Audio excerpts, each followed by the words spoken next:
ഇന്നൊരു സ്ട്രോബെറി ഫാമിൽ വന്നിരിക്കുകയാണ്. ബീൻസ്, സ്ട്രോബെറി, അങ്ങനെ അതാത് കാലഘട്ടങ്ങളിൽ ഉണ്ടാകുന്ന സാധനങ്ങൾ ഇവിടെ നമുക്ക് പിക്ക് ചെയ്യാം.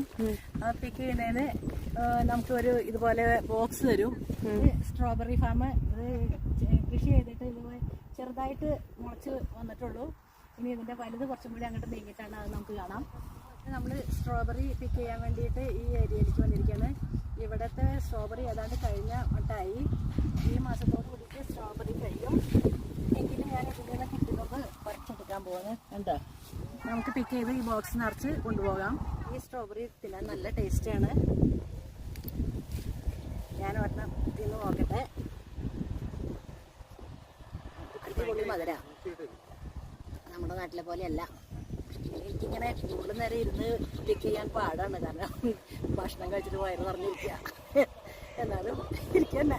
ബീൻസ് ഫാമിലാണ്, അതിൻ്റെ ബീൻസിൻ്റെ ഫാമാണത്. ഇവിടെ ഓരോ സീസണിലും ഓരോ തരം കൃഷികൾ നടത്തുന്നുണ്ട്.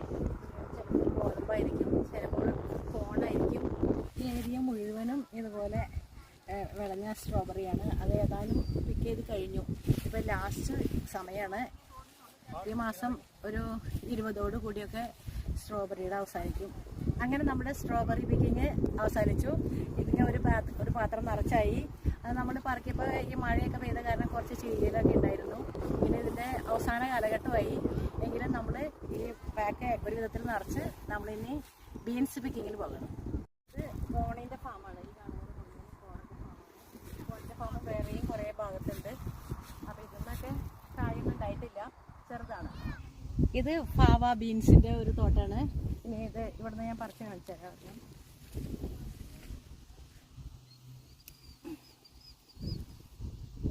ഫാവ ബീൻസ് എന്നാണ് ഇവിടെ എഴുതിയിട്ടേക്കണത്.